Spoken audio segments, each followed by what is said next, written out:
Hello friends, कैसे हैं आप सभी। आई होप आप सभी ठीक होंगे, स्वस्थ होंगे। तो फ्रेंड्स, वीडियो स्टार्ट करते हैं। आज मैं जूलॉजी का पेपर 1 का यूनिट 3 का टॉपिक स्ट्रक्चर ऑफ गैमेट को बताऊंगी। सबसे पहले इसका इंट्रोडक्शन देखते हैं। Introduction. A primary sex organ sperm and ovum है। स्पर्म मेल बॉडी में पाया जाता है, ओवम फीमेल बॉडी में पाया जाता है। ठीक है। हिस्ट्री। 17वीं शताब्दी माइक्रोस्कोप के आविष्कार के बाद वीर्य में शुक्राणु की खोज हुई। कब हुई? तो माइक्रोस्कोप के आविष्कार के बाद। ठीक है।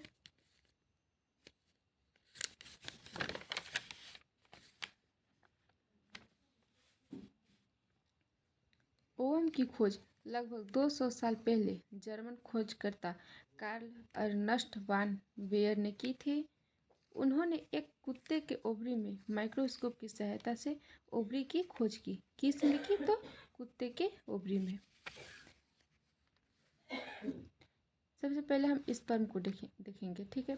स्पर्म क्या होता है? तो स्पर्म का इंट्रोडक्शन। एक ह्यूमन मेल में एक बार में 200 से 300 स्पर्म आता है।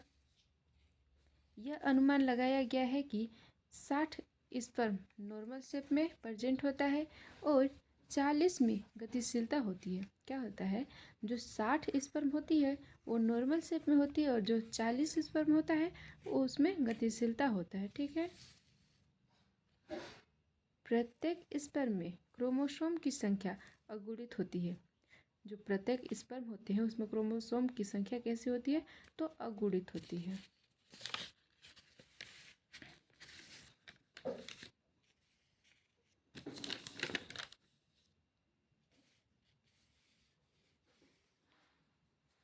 इसलिए इसमें निषेचन के लिए आनुवंशिक सामग्री होती है। हालांकि यह गतिशील नहीं होते।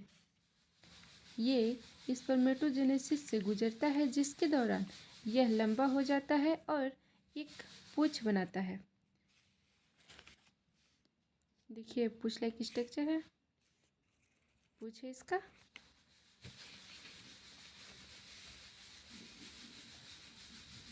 ये है स्पर्म का स्ट्रक्चर। तो देखते हैं स्पर्म का स्ट्रक्चर।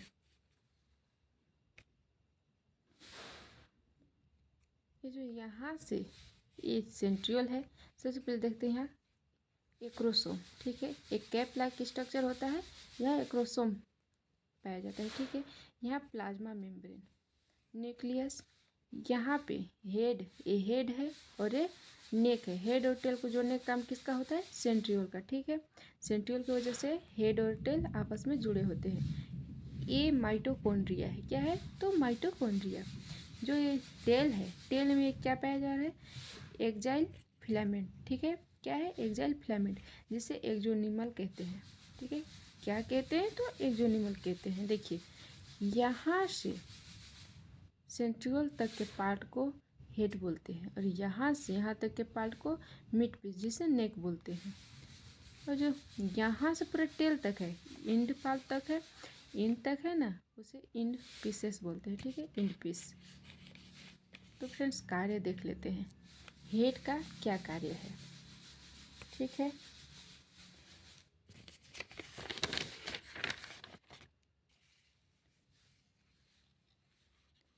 देखिए head.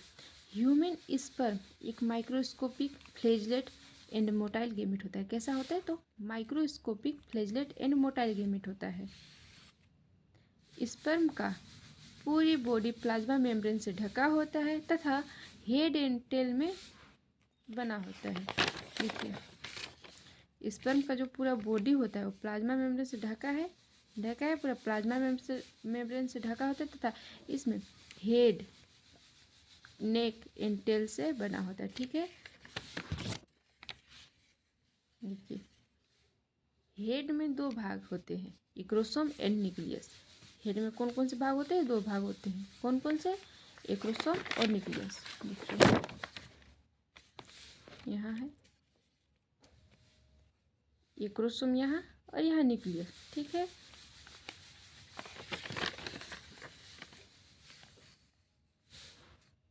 Acrosome cap like structure होता है जो न्यूक्लियस के बाहर प्रेजेंट होता है, ठीक है।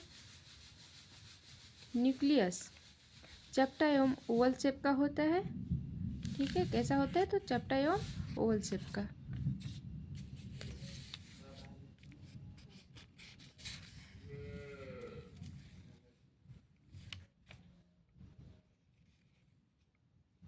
मिड पीस, ठीक है।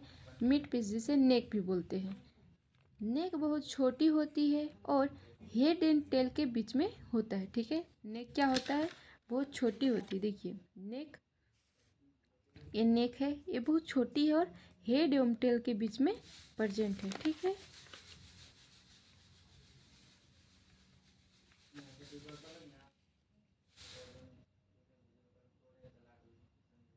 मिड पीस चेम्बर से लगा होता है। सेंट्रियोल एक जो नीम बनाता है, जिसका कार्य होता है टेल को बनाना, ठीक है।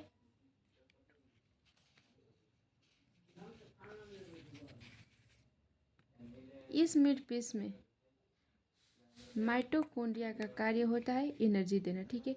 जो ये मिड पीस है, मिड पीस, इसमें माइटोकॉन्ड्रिया कार्य क्या है? एनर्जी प्रदान करना, ठीक है।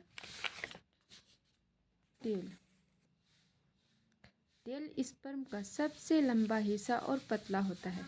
ये टेल स्पर्म को ओवम के पास जाने में हेल्प करता है, ठीक है फ्रेंड्स। अब देखेंगे ओवम। तो ओवम का सबसे पहले स्ट्रक्चर देखते हैं। सबसे बाहरी वाला लेयर कौन सा है?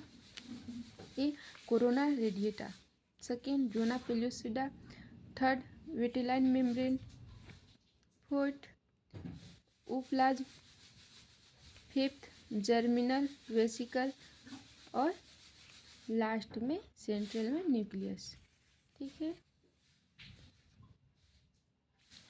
तो सबसे पहले ओवम का इंट्रोडक्शन देखते हैं। इसे एक सेल भी कहते हैं।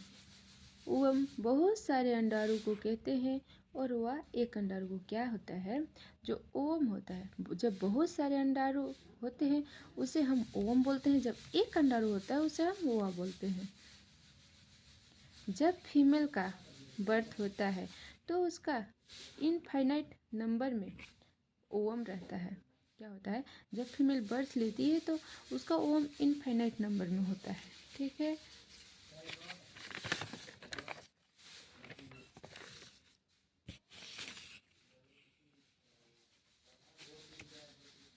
और जन्म के बाद फाइनाइट नंबर में ओवम होता है, ठीक है। रिप्रोडक्टिव साइकिल चलते रहने से ओवम डिक्रीज होता है। सबसे पहले कोरोना रेडिएटा के देखते हैं, ठीक है। ओवम का सबसे बाहरी लेयर कौन सा है? Corona radiata. ये ओवम के बाहरी वाली आउटर मोस्ट लेयर होती है। जो आउटर मोस्ट लेयर होती है ग्रेनुलोसा सेल से बनी होती है।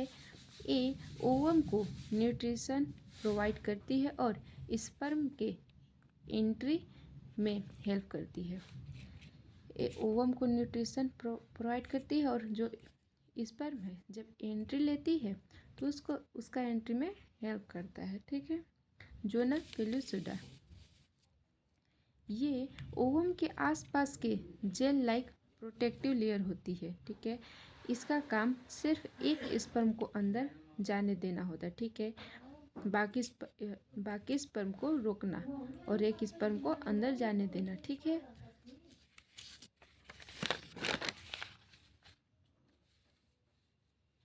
विटिलाइन मेम्ब्रेन, ये एक थिन मेम्ब्रेन होती है जो साइटोप्लाज्म को कवर करती है।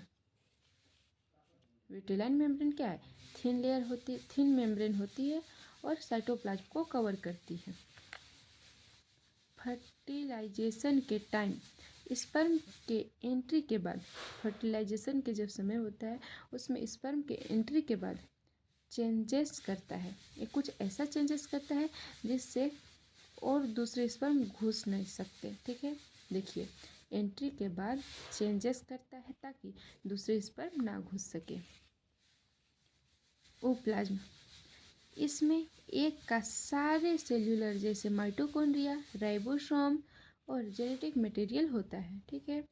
जर्मिनल वेसिकल, ये न्यूक्लियस को प्रोटेक्ट करता है, ठीक है, ये न्यूक्लियस को प्रोटेक्ट करता है।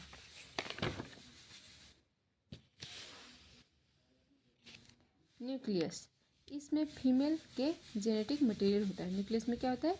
फीमेल के जेनेटिक मटेरियल, ठीक है फ्रेंड्स। तो आप सभी को हमारा वीडियो पसंद आया होगा। अगर पसंद आया होगा तो कमेंट में ज़रूर बताएं और लाइक एंड सब्सक्राइब करना ना भूलें। Thank you friends.